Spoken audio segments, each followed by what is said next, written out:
kegiatan pemetaan aset di UPT SD Negeri Bangladesh 3 yang nantinya akan memberikan penjelasan mengenai aset di UPT SD Negeri Bangladesh 3. Selamat pagi Bu Nurul. Selamat pagi Bu Ruben. Terima kasih sudah membersamai Bu Dwi Arif. Hari ini kita akan melakukan refleksi penilaian pemetaan aset terhadap panjenengan sebagai perwakilan aktor yang ikut rapat kemarin. Ini ngomong-ngomong, gimana kemarin Bu Nurul dan teman-teman dalam menemukan atau mengidentifikasi sumber daya yang ada di SD Bali Rejo 3 ini? Ya, kami bersama teman-teman tentunya berkolaborasi nih Bu untuk menentukan aset yang ada, dan yang saya lakukan ya itu tadi mengajak rekan-rekan sejawat untuk berkolaborasi dan mengidentifikasi apa saja yang tidak muncul atau aset-aset yang di sekolah itu yang belum kita list dalam kepemilikan di SD itu apa saja gitu.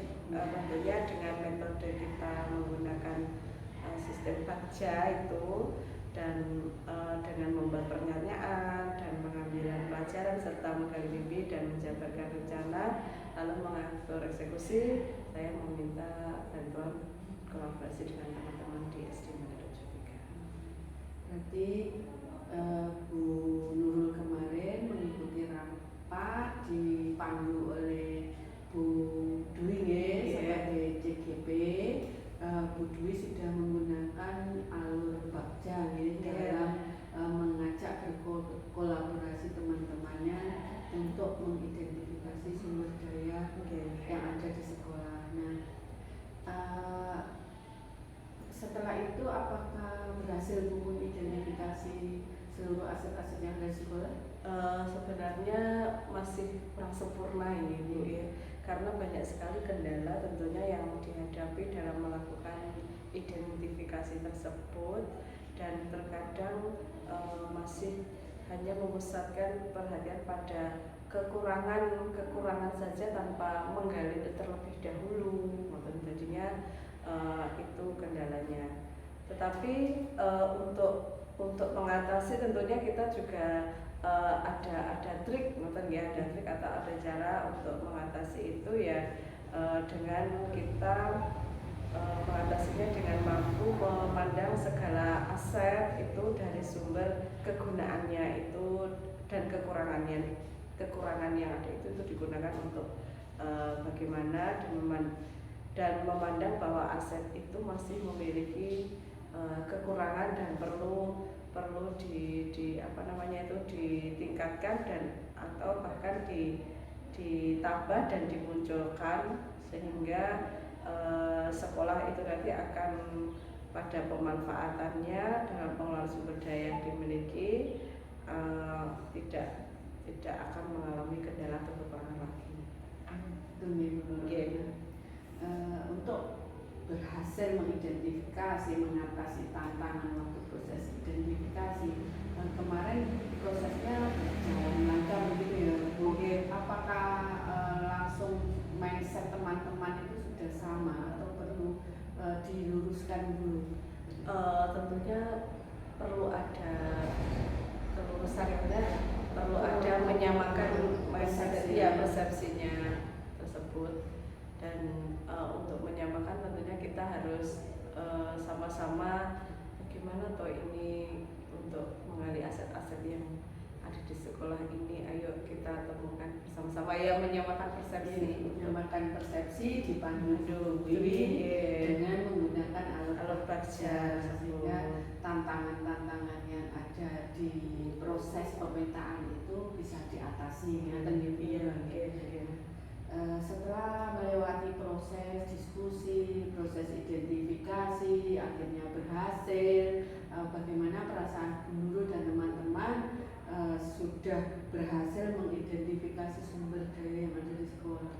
Ya, tentunya kami sangat merasa senang dan dari pengalaman itu tadi untuk merancang program sekolah yang berbasis adanya masalah dan kekurangan, dan nantinya juga akan berakibat beberapa program sekolah tidak berjalan sesuai harapan. Jadi karena tidak relevan dengan perkembangan sekarang, makanya dengan adanya proses dari Bagja tadi kita dengan mengenal materi pendataan aset berbasis keunggulan membuat kami sadar bahwa aset-aset yang berharga di sekolah itu memang harus perlu digali, dan itu sangat penting sekali untuk kemajuan sekolah. Berarti luar biasa ya proses kemarin, dengan perasaannya senang udah berhasil, dan akhirnya terbuka pandangannya tentang sumber daya yang ada di Balai Jatibah ini. Nah, dalam menentukan itu semua, apa pertimbangan Bu Nurul dan teman-teman kemarin untuk menentukan ini termasuk sumber daya, ini harus bagaimana, itu apa pertimbangannya? Iya, kami dalam menentukan sumber daya sekolah yaitu dengan teknik asosiasi, yaitu dengan biotik dan abiotik yang ada di lingkungan sekolah. Selain itu juga ada pendataan berdasarkan atas kekuatan dan juga keunggulan aset yang ada. Jadi biotiknya itu ya kita sumber manusia sumber daya manusia itu sendiri, dan untuk yang abiotiknya ya lingkungan, aset-aset dari finansial, dari lingkungan sosial, dan itu tadi yang termasuk 7 aset itu tadi yang kita data. Ya, awalnya dibedakan menjadi dua dulu, biotik sama abiotik. Dari situ diidentifikasi sampai direntret, terus dikumpulkan dari sesuai 7 modal aset. Iya. Berarti pertimbangannya adalah asas asosiasi. Pertimbangannya adalah asosiasi. Nah, sekarang setelah sukses mengidentifikasi dengan pertimbangan tersebut, apakah masih terdapat aset-asetnya ternyata belum masuk dan terselek dari proses diskusi kemarin? Ya, sebenarnya masih ada salah satu sumber daya yang belum dimanfaatkan, yaitu pada waktu masa pandemi itu kita itu menemukan di beberapa lingkungan kita itu belum bekerja sama mungkin dengan pihak tenaga kesehatan, pihak linmas ya, lingkungan masyarakat, desa, atau mungkin Babinsa. Nah, di situ kita belum menerapkan kerjasama dengan kental, maksudnya dengan belum bisa yang intens itu belum Jadi kita mungkin kalau hanya waktu ada program imunisasi atau apa itu kita baru minta kerjasama dengan tenaga kesehatan itu. Cuman kalau sudah ya sebelumnya, terus untuk kelanjutannya belum. Atau untuk kedisiplinan misalnya untuk mendisiplinkan anak-anak kita perlu bantuan babinsa atau penyuluhan, itu kita perlu ke INDA.